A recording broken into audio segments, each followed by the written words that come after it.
Hello, friends. Welcome. We're so excited that you're here. While you all arrive, if you'd like to, pop into the chat and let us know where you're joining us from.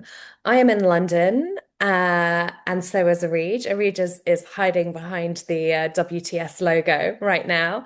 Diane, where are you joining us from, lovely? Yeah, I'm joining us from Minneapolis, Minnesota, so over stateside where it's 10 a.m. Yes, it's morning for you. Good morning. Good morning for some of you. Good afternoon to others. Good evening to yet more, I'm sure. Where are you joining us from, Casey? I'm joining from Pittsburgh, Pennsylvania, so a little bit down further from Diane, 1 hour above Diane, just 11 a.m. my time, but yep. Nice. Oh, well, we've already got some people telling us where they're joining from. We have a bunch of folks from the UK. We've got Crawley, London, Dorset, lovely part of the world. Everybody's part of the world is lovely, but Dorset is particularly lovely. We've got Melinda, who's joining from Ohio. Someone else is in Michigan. I just know. Kalamazoo, I love it. That's amazing. The other thing I always want to hear, I was saying on the before we started this live, I love to hear what snacks you have. Because obviously, because I'm hosting, I can't be snacking. So if you'd like to tell me what snacks you have, that will make me suitably jealous, and I will enjoy that. I will enjoy hearing about your snacks and enjoying your snacks vicariously through you is what I'm here. That's what I'm here for. Oh, Areeja's got a homemade iced coffee. She's so fancy. So fancy. How nice. How nice. Welcome everyone. Whilst everyone's just arriving, Reenie's got a late lunch chicken wrap. Yes, mate. Dishoom. Delicious. Absolutely delicious. You're right. Dishoom, if you know, you know. It's brilliant. We should get Dishoom to sponsor us and then they can send us all the delicious food. I would love that. Mm. Before we start properly, I am just going to do a little intro just to let everybody arrive. So, welcome, friends, to the latest edition of WTS Talk. We are so excited that you are here and that you've joined us. My name is Hannah Smith. I'm the head of content at WTS, and I will be your host today. I know that many of you are WTS members, but for those of you who are perhaps unfamiliar with who we are and what we're about, WTS is a global community for people of marginalized genders in marketing and tech. It's a safe space to discuss, share, and learn from one another. Our aim is to empower each other in a positive, inspiring, and beneficial way to build our networks and accelerate our careers together. WTS is dedicated to providing a harassment-free experience for everyone. Our community values are to be kind, to be helpful, to be respectful, and to be a safe and judgment-free community.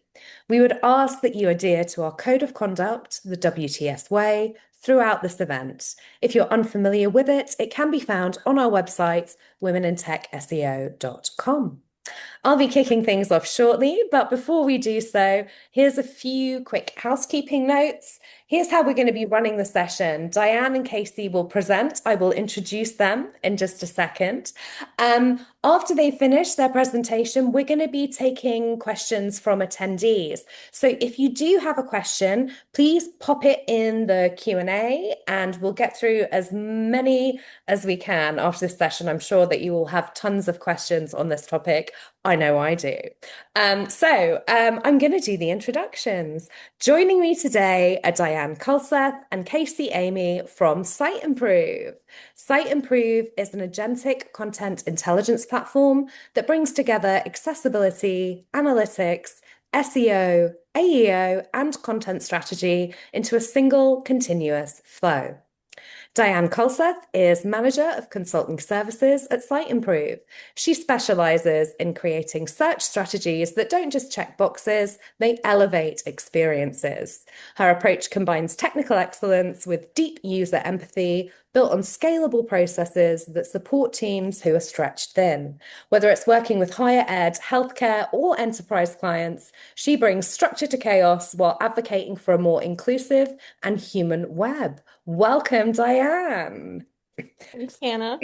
Joining Diane, we have Kacie Emeigh, Senior Solutions Engineer at Siteimprove. Kacie is dedicated to helping organizations craft inclusive, accessible, and data-driven digital experiences. With her expertise in web accessibility, analytics, and performance optimization, Kacie excels at transforming complex technical requirements into actionable strategies that enhance user experience and drive business results. She's collaborated with diverse industries to elevate digital maturity, streamline workflows, and establish sustainable practices in digital governance and compliance. A passionate advocate for digital accessibility and continual learning, Kacie frequently shares her insights on inclusive design and the evolving landscape of web standards. Welcome, Kacie. Take it away, friends.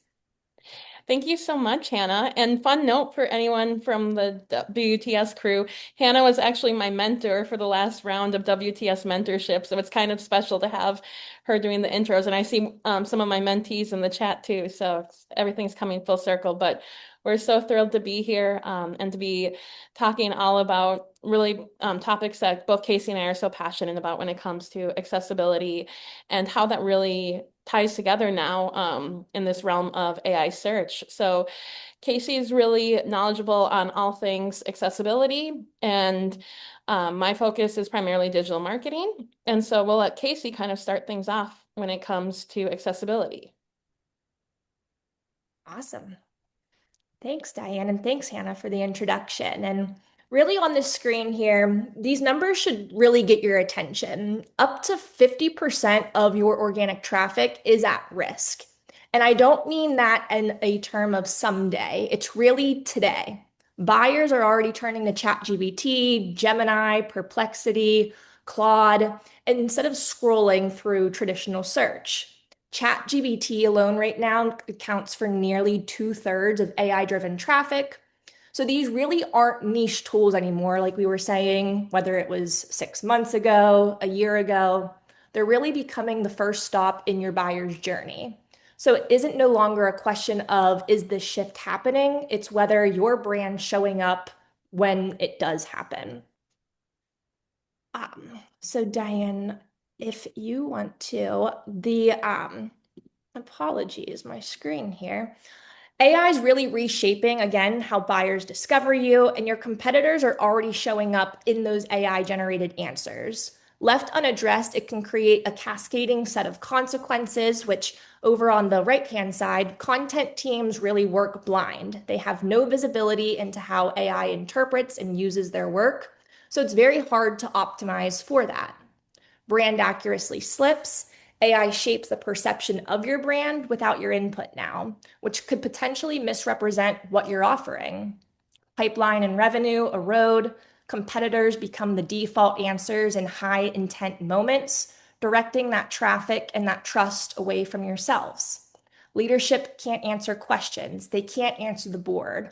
Why is organic performance declining? And why is there no explanation for that reason? Every quarter that we wait, competitors get harder to displace in AI-generated answers. So that's why this urgency, this need is here today.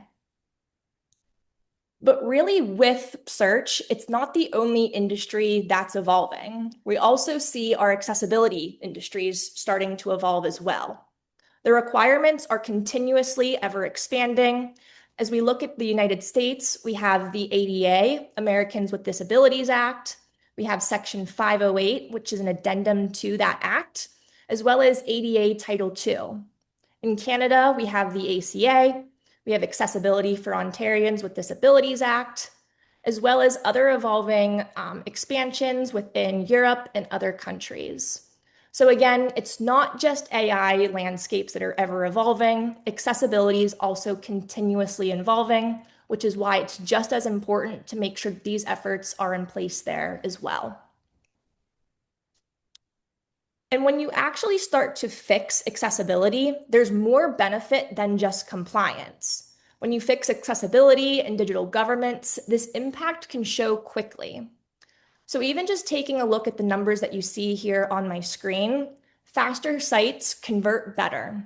Clean, well-structured content drives more traffic.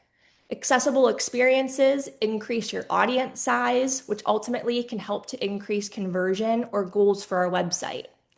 So it's no longer is accessibility separate from performance. Accessibility is performance at the end of the day. This here on the screen is going to be a short list of a few examples of needs people have in each of these categories. This is not an exhaustive list, nor is it meant to be, but it's at least able to show you both what are some of these different needs that users have. And the current statistics that we're seeing are that 1 in 5 and 1 in 7 people of all ages worldwide have some form of disability. In the United States, that number's 1 in 4 adults. So again, the urgency for making sure that we're having accessibility baked into our digital experiences are ever more important because of the amount of individuals who this may impact. Now I want to chime in here. Like you see here, that's the top row of like the permanent disabilities, which I think most people are very well aware of. When you think accessibility, you think blindness, you think deaf, you think nonverbal or physical limitations. But really, I don't think people think about like the temporary, like if you do injure yourself, if you have an ear infection, if you have laryngitis, or a situation where your attention is distracted in some shape or form due to loud environments, due to driving, due to speaking to someone in a different culture that might have a heavy accent. So, people think of accessibility and they think of those that are blind or deaf primarily, but really there's needs for accessibility throughout, the whole realm of like the life experience. And you might not need accessibility right now, but your parents might. They might be struggling to use their mobile phone. Or, I have a colleague that just recently had a concussion. They need accessibility. I've had those suffer injuries and they all of a sudden can't use their keyboard the way they used to or their mouse. So I think that's something that people really don't think about. No, absolutely. And I think really common examples too that it's one of those where it's in you see it every day, but you really don't think about it until you take that step back. Think about an elevator, for example. How many people prefer to use an elevator versus the stairs? How many people here own an electric toothbrush versus a manual toothbrush? All of these at the end of the day are assistive technologies, but we find them to be more convenient if it's not in that dedicated purpose. So when you really take a step back and take a look at the world, it's super interesting to see what really are assistive technologies. What do we even use in our day-to-day without even thinking about it too? Yeah. How many people like using captions on their videos, or like you scroll on social media and you view something without the sound because you've got captions. Assistive technology is everywhere around us. Absolutely. And I think the next screen that we have here is a great example as to really what are some examples of these assistive technologies. When you're thinking about vision, hearing, speech, monitor, look at your phone. Think about what do we use on a day-to-day, like Diane and I were just thinking around. Vision needs, blind, low vision, color blindness, individuals with contacts, glasses, hearing needs for the deaf, hard of hearing, deaf blind, making sure that we have specific click functions within there, speech needs, motor restrictive needs, cognitive needs. All of these we need to think and account for when thinking around accessibility and how our digital experiences can benefit all around. Doing good and making good business is one thing, but creating accessibility into your day-to-day workflows, it can expand your total addressable market. Accessibility programs can increase adoption for users across by creating a program versus a project and having all individuals involved. It helps to really surface it across our ecosystems. And accessibility attracts more users. It widens that audience of who all are we able to present our information out to, as well as then who all is able to drive conversions for us. So, like I mentioned at the beginning, accessibility is one way of looking at it from compliance, but it's also just making a good, healthy website that includes all individuals. And at the end of the day, that's our goal here. So, um, accessibility and content and AI are really the foundation for a solid website. So, that's really why the conversation we're having today and what Diane's going to speak through next here. So, Absolutely. Yeah. So as we've been really delving into this over the last several years, we are seeing that accessible content and AI ready content are really the same work. And we'll be diving into some of these specific topics when we talk about this whole playbook of structure, meaning, and clarity. And so really the work that you're already doing should be helping. And so we're making the case for why accessibility is still important because it really does impact everyone and everyone benefits from it. And we're now in a world where this directly influences how you show up in these AI answer engines. And when it comes to website accessibility, we really see that as part of like a strong foundation for how you rank well in AI search. And here at Siteimprove, we refer to it as answer engine optimization. Certainly, there's also generative engine optimization. You call it whatever you want to call it, basically. But what it all comes down to is like AI can't cite what it can't fetch, read, or understand. So the work that you're doing within accessibility really helps with that to ensure that your content can be discerned by assistive technologies, which do include answer engines or AI, large language models. And we view that as really foundational. For folks that grew up around the same era I did in the US, you might remember like the food pyramid and how you wanted to start with grains as your foundation. Accessibility, really foundational there. And then really leans in well and partners well with technical SEO. So that way you ensure that your pages are fast, that they're crawlable, that there's nothing blocking from the search engines, because we are seeing that, ChatGPT, Claude, Perplexity are still pulling from the top ranked pages in search. Um, so really, once that eligibility is solved, we start to then shift into building authority and starting to figure out like what are the ways we need to structure our pages so that way AI can really trust our content and then summarize it well for extraction. But really our focus today is going to be a lot more on some of those foundational pieces and then delving a little bit into content strategy. So let's actually go into then the playbook that we have. So we're talking about structure. So we're talking about, is your website eligible for citation? Ensuring that your website is well structured so that it will appear well. We're going into meaning. So can the answer engines and your visitors understand all of the content that you have? We're also then going to be going into clarity. So how do you go about removing roadblocks, both for your visitors and your answer engines?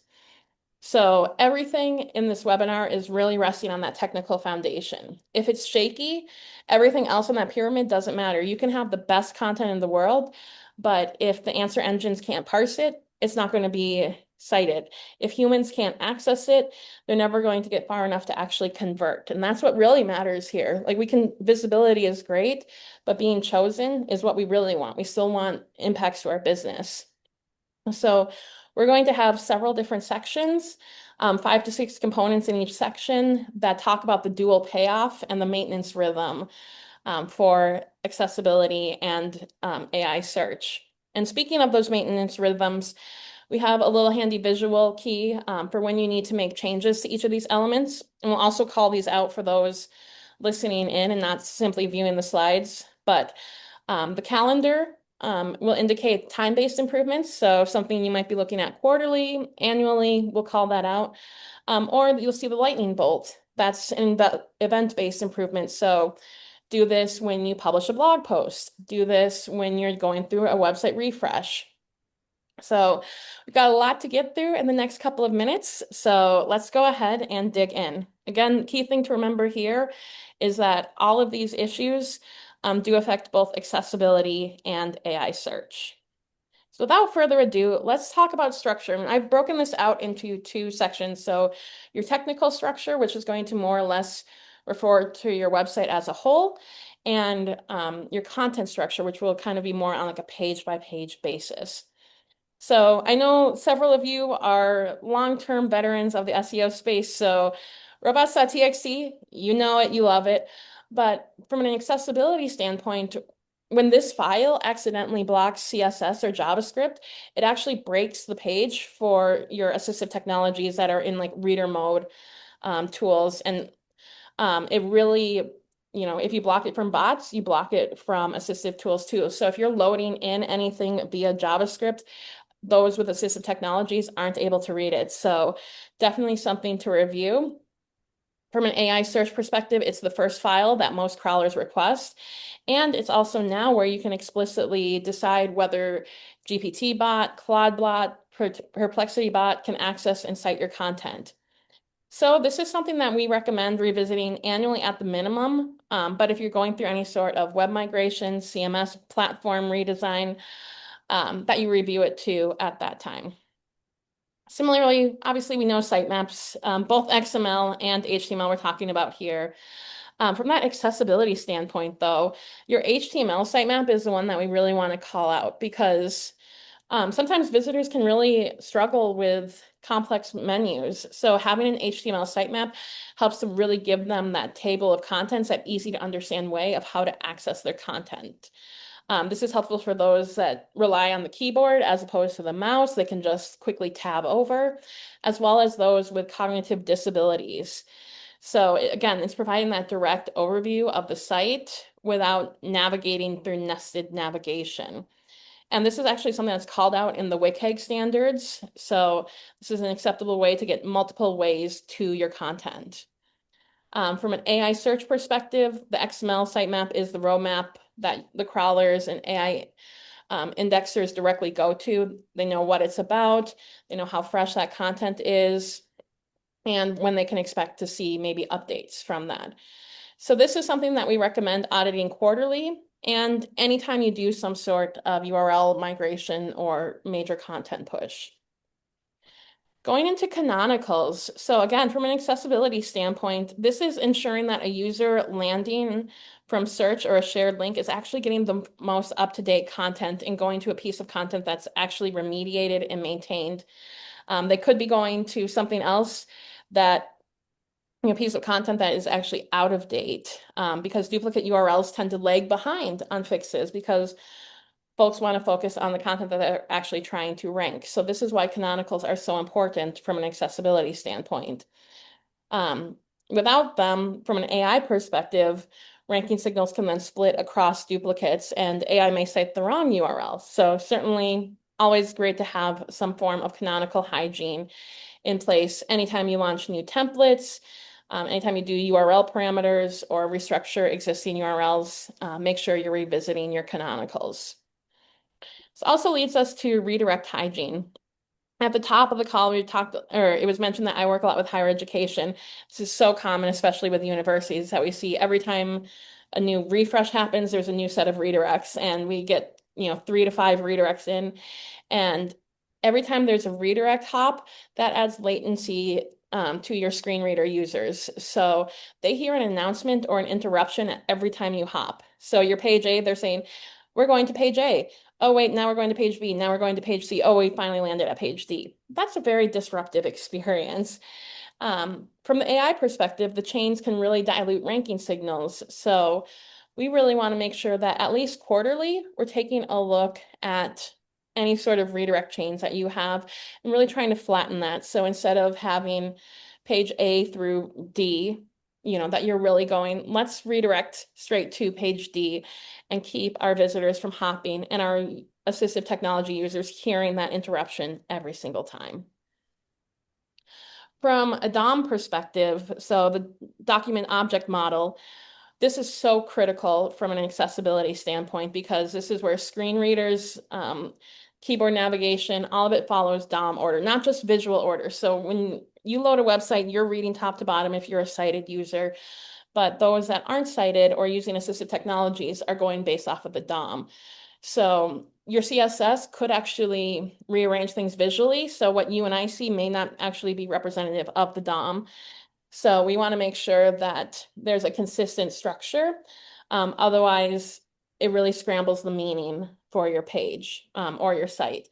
And from an AI perspective, AI systems process pages as a sequence of tokens that are pulled directly from the DOM. So again, that scrambled source scrambles what the models are thinking. So here you want to revisit this anytime you're making changes to your website templates, anytime you're doing any sort of major layout changes. This is really a critical part of like your quality assurance pre-launch. And finally, when it comes to structure from a technical perspective, we also want to think about language declarations. Because here it's really important to ensure that the engines are citing the right language, that it's not confusing, that you're getting also like the right pages. So that way your visitors are looking at the right content at the right time. So again, this is really our site level foundation. These are just things, again, that you want to check either at on an event-based level. So like with language declarations, we're looking at it after you refresh your content. Some of these other ones like redirects, sitemaps, robots.txt, we're looking at more like a quarterly or annual time-based check, essentially. So that's our site level foundation. And a key thing to note here, as we kind of talked about earlier, accessibility really isn't that separate discipline layered on top of technical SEO.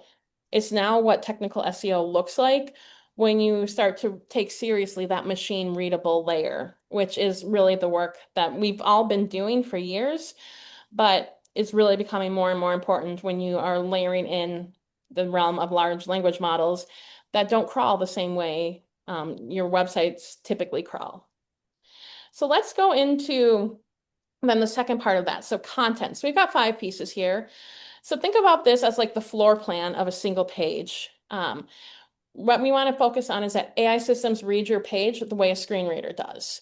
So everything that you have as far as having good sequential content is what we are focusing on. So unique page titles. I feel like this is SEO 101 for a lot of folks. You want to make sure that you have good, clean page titles. Again, from an accessibility perspective, this is the first thing announced when a screen reader lands on a new page. It's how they confirm that the user got to where they wanted to go and how they can start to tell tabs apart. So having unique values, making sure your brand is not first, but actually what the content of the page is first. And from an AI perspective, this is really one of the strongest signals for relevance and often is what's used to kind of start to label your source when you are starting to get cited in AI search. So whenever you're publishing content, we want to be reviewing this. Going into your heading orders, this is really what screen reader users navigate when they pull up a heading list. So they're starting to see like, okay, what's most important here? What are some of the subsections? It really gets them to where they want to go. And similarly, that's what AI systems are using as well to identify those areas where they want to maybe cite a particular passage. So here we want to, make sure that you have some sort of like standard content audit. So like annually, if you're going through and starting to look at your headings, but also if there's any time in which you're making dramatic changes to your content, taking a look at your headings is also going to be an important part of that. Similarly, semantic landmarks. So what do we mean by that? But those are like the jump to content. If you see like those recipe pages where there's that whole talk about how someone's sister's aunt's brother, neighbor made that beautiful chocolate chip cookie recipe, but then there's that jump to recipe.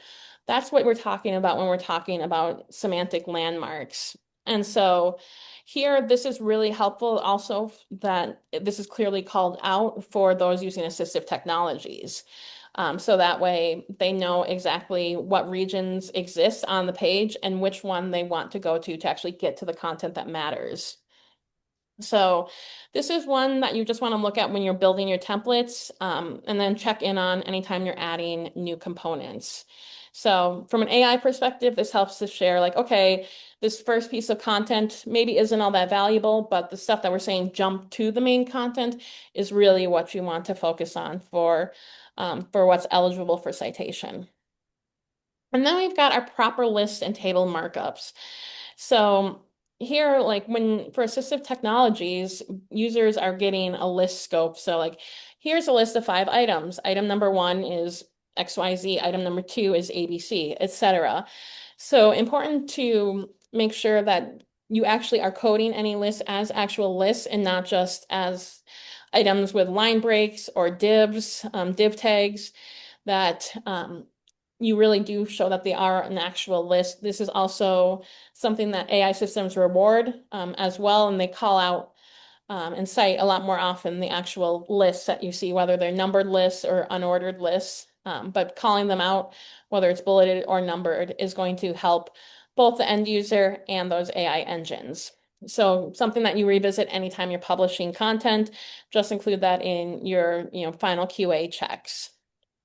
And then proper table markup, similarly ensuring that you have properly scoped headers so that way a screen reader can actually properly say like this is what we're talking about. We're talking about this row includes this value, this value, this value, and isn't mentioning the values kind of out of sorts.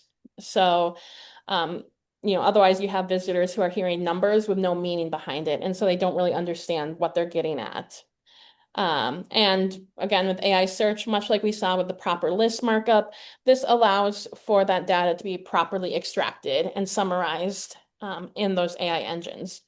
So again, anytime you're publishing any type of comparison content, pricing pages, spec sheets, those are the times that you really want to review that. So structure is so important because it's telling the machine what exists and how that information is organized. But knowing that a heading exists isn't the same as knowing what it means. And so that's really where we're going next as we start to go into the next part of this, which is really all about meaning. So how do we convey that meaning to both your assistive technology users coming to your website and those AI engines? So first things first, we're talking a lot about descriptive link and descriptive alt text. So the text that you use for your links, also known to some SEOs as anchor text, as well as the alt text or alternative text that you put with your images. So here we really want to focus on text that stands alone. And so the end goal for this whole section is, does the reader understand what this is without seeing this? Without seeing whatever element it is. So if they're looking at a video, for example, can they understand the video without ever watching the entire video? That's the discipline that really serves screen reader users and AI systems at the same time, because both are consuming your content through description and not cite. So from an accessibility standpoint, as we talk about descriptive text, screen readers are pulling up these links in a list and they're hearing the same thing in isolation. Click here, click here, click here. That's not helpful to hear that 10 times in isolation.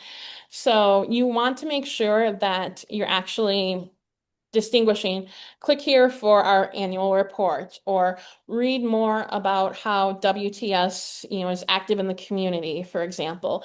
If you just have read more, read more, read more, like on a list of articles, they're not going to know like which one is actually talking about, this week's news. So try to include that where you can. Same thing with your images. If you just see like image, image, image, that's not really helpful. Or if there's image of Diane and Kacie talking during the latest WTS talk, okay, then they know this is what we're focusing on. It could be, image of Arij and Aaron and Hannah at a retreat or whatever it might be, but really being able to distinguish so that way those, again, who aren't seeing that visual content are able to speak to it. Again, this is something that you want to revisit as you're publishing a piece of content, but you can also do, a full site audit annually.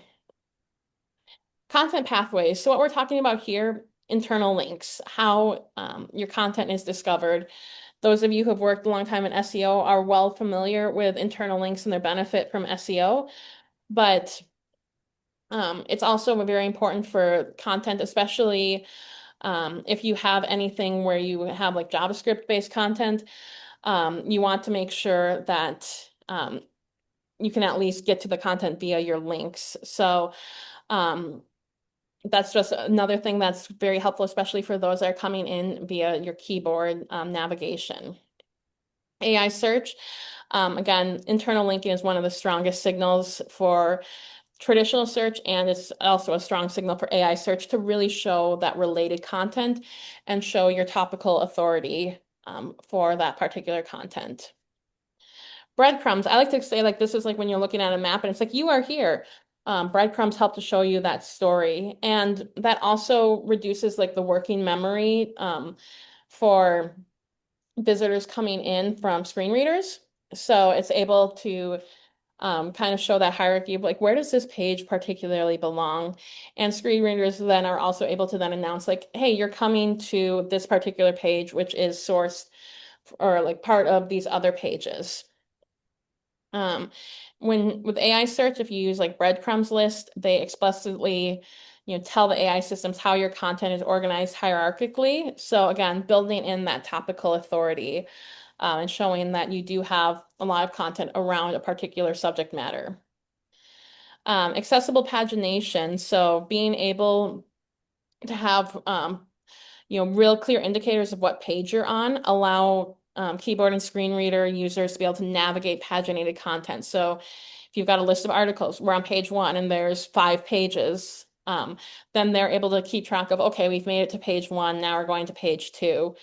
And from that AI search perspective, it helps to make it clear, hey, there's more content behind here. Otherwise, it's less likely that your page 2, page 3, page 4 content gets discovered and indexed at all.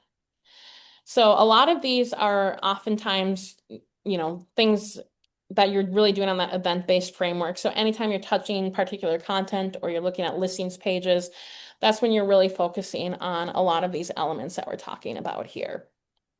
And then the last two that we have here are transcripts and captions. So transcripts and captions, very similar to your descriptive text and your like link text or alt text.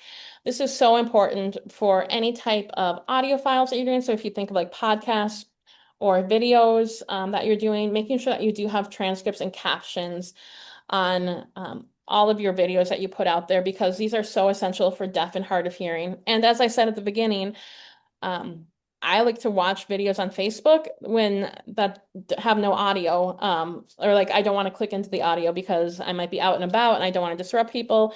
So the fact that they have captions, I can keep on top of like what's actually happening. So it's not just beneficial for those using assistive technologies, but also really beneficial for those that don't, that just, enjoy it for convenience.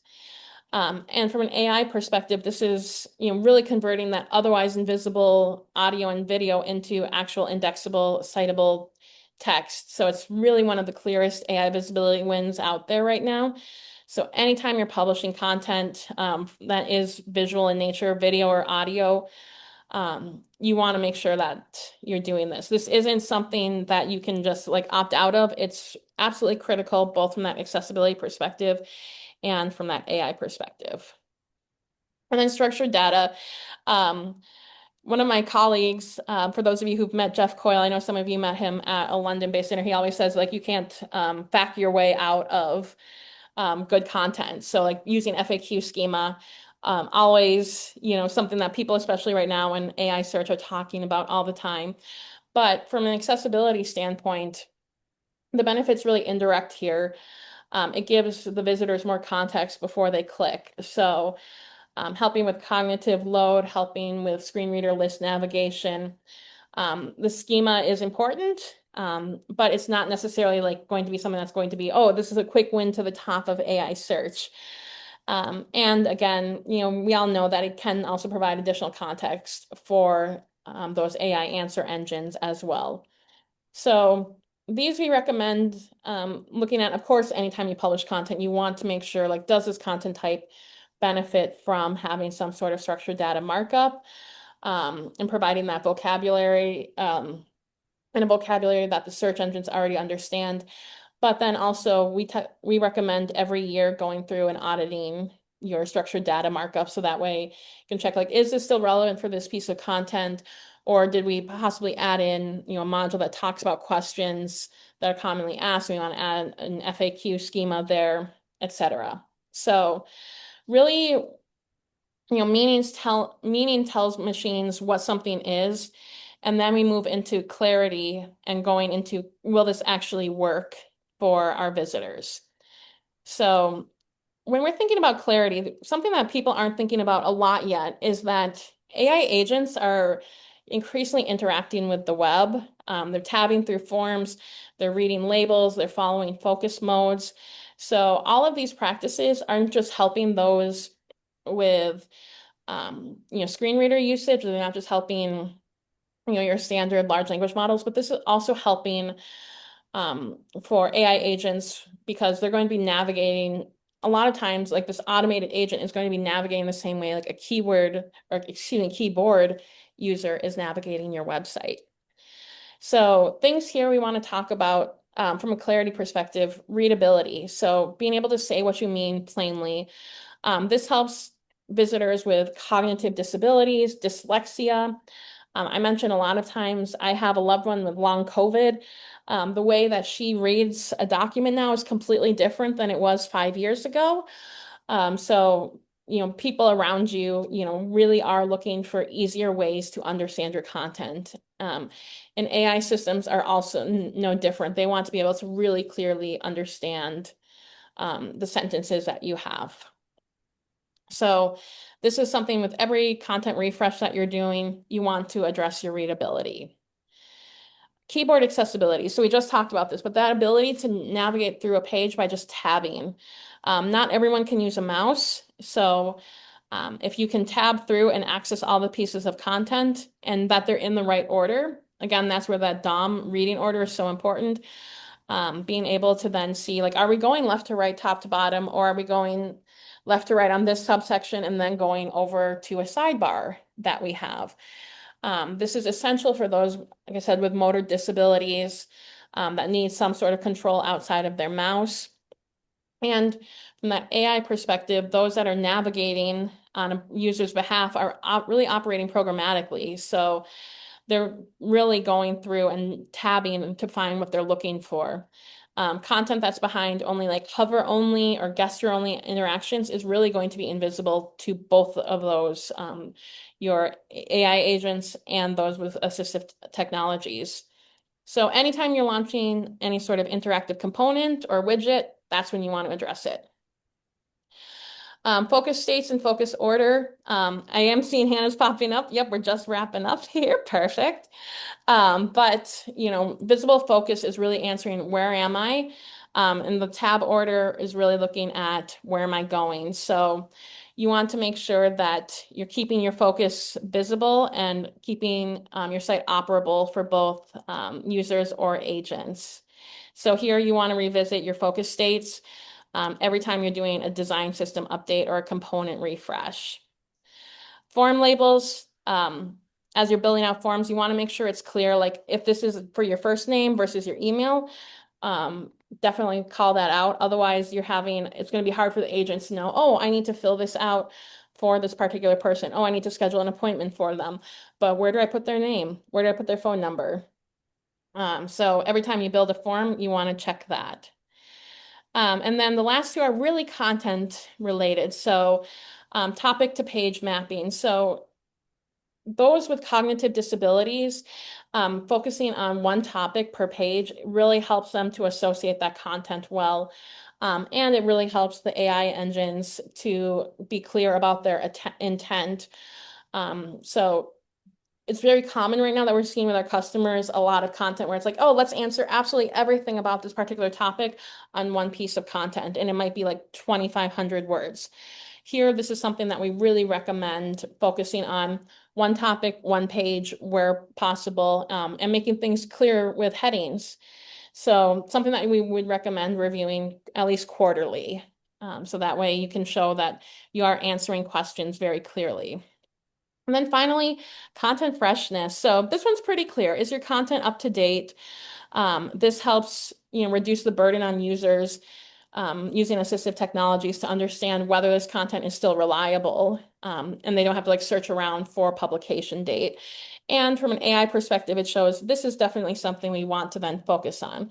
So, this type of review cadence is really going to depend on the content type. So monthly for anything regulatory or statistic heavy, but annually for your evergreen content. So as we kind of recap here, the thing I want to leave you, oops, I jumped one slide ahead. But the thing I want to leave you with here is that structure is what makes your content parsable. Meaning helps to make it interpretable, and clarity helps to make it operable. So that's really what we want you to think about. As I mentioned, all of this, all of these really go hand in hand. And then as a little bonus, we do have two different types of readiness or maturity scores. So if you think like accessibility is something you want to check in on for one of your clients, for example, or a website that you directly are influencing, you can check out that QR code for your accessibility maturity. And if you want to see what's your answer engine readiness score for, again, another website that you might touch, we have that QR code as well. So with that, that's pretty much all of our content, and I think it's now time for Q&A. We'll keep this slide up here for a little bit. Yeah, I was going to say, please do keep that up because I'm sure lots of people would like to play with those tools. I would like to play with those tools. I'm going to have a go too. Thank you so much. That was brilliant. So interesting, so thorough, so deep. Loved it. We have a bunch of questions, so I'm just going to go straight to them because I'd like to make sure that we answer as many as we can. Um, Mm-hmm. we have a question from Katie, who asks, can AI machines and assistive technologies understand the meaning behind things like bold and italic text? Mm-hmm.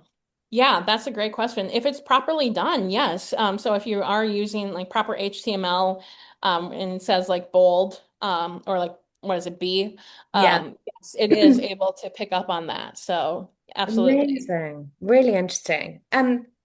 Laura asks, at what point do you engage a screen reader in your pages? Yeah. With Siteimprove, we're looking at we're testing out our content on a regular basis. We have a team that literally uses screen readers. Um, Kacie, I don't know if you have any recommendations when you're talking to customers when they might engage on like manual testing.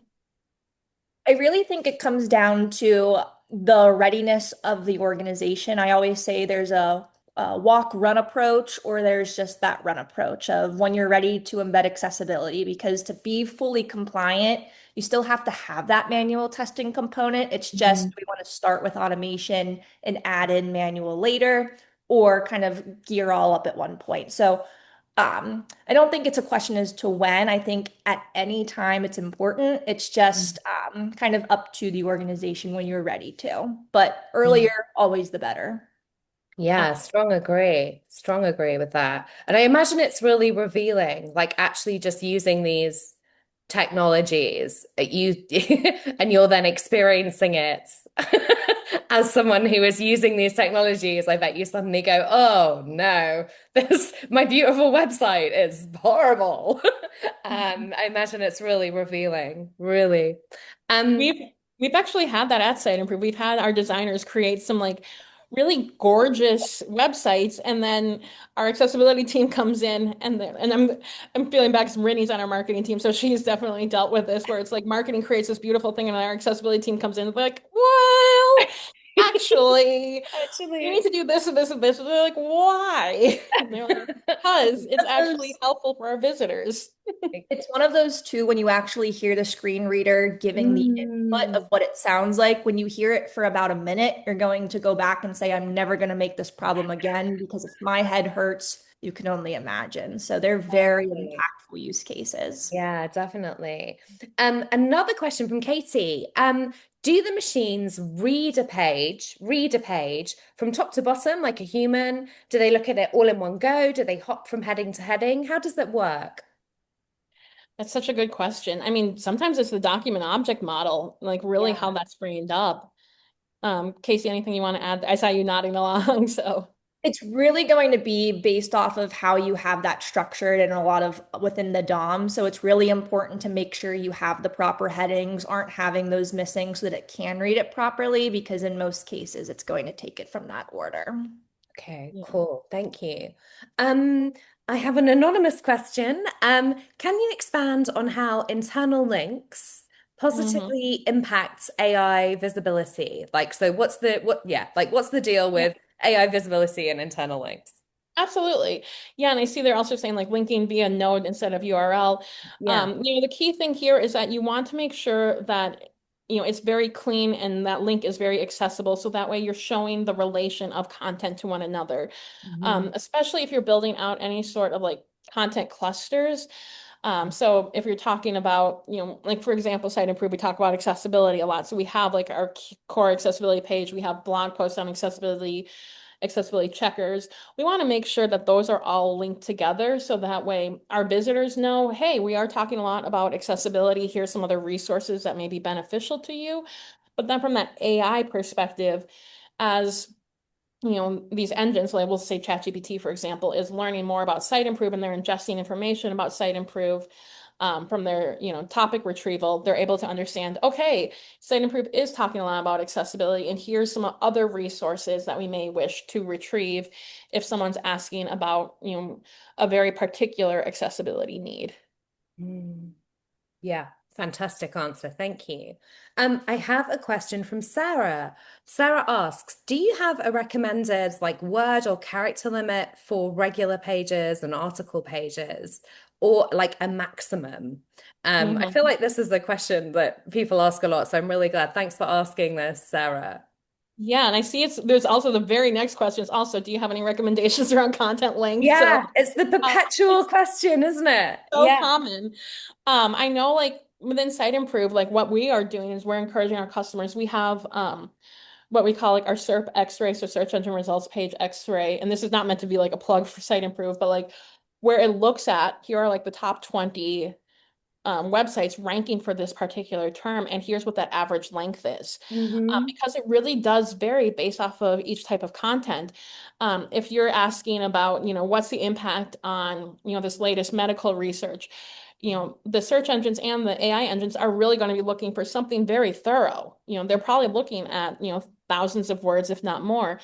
If it's something around, what time is the next, World Cup match, you're probably looking for like a very small piece of content. Sorry, Arish, I know that's a sore spot. Also a sore spot for those of us in the States. So, Arish is going, here we go. But yeah, so I mean, it really is going to vary. So if you don't have a tool, take a look at, start asking like both your, large language models and your search engines, what that particular query is and starting to look at, okay, what is ranking top, what is being cited, and how often, like, Mm. is it, 300 words versus several thousand words? Hmm. And I guess and to your point, like how long does the content need to be useful? Do you know what I mean? Like you mentioned earlier in your talk about semantic landmarks where you're like jump into the good stuff, essentially, is how I Yeah. think about semantic landmarks. And it's like, yeah, like even if a particularly long page is ranking, is the bit that's being cited very, very small question. Do you know Hmm. what I mean? Like there might be some other ways of thinking about this too, I'm sure. Well, Laura and asked, also, oops, oh, sorry to sorry. No, no, interrupt. go. We're also in the game of we're citing passages now instead Yeah. of pages. So, in the past it was we're ranking pages and now we're citing passages. So Mm, it's really making sure like if you're looking primarily at AI, you want to make sure like, okay, whatever that particular passage is, it's got a clear heading, it's got a clear answer to the question. Everything's well cited in terms of, if you're the best university in town, do you have a third party saying that as well? yes, yes, definitely. Laura asks, and I love this question as well. Honestly, such good questions today. What's the strongest argument that you've used to get accessibility work prioritized? For example, when the business case for SEO alone wasn't enough, like obviously we all wish that accessibility work was prioritized just because it's important. But have you used any other arguments to kind of push things through? Yeah, I think when you take the word compliance out of it and go more towards that user experience value, because it benefits more than just having a compliant website, like we were Mhm. talking through earlier. It makes your audience broaden. It's allowing more individuals to have access to your content, to your site, drive conversions. So I think there's a multitude of different levers almost that you could look through, whether that is just general traffic, organic search results because of using alternative text and those types of examples.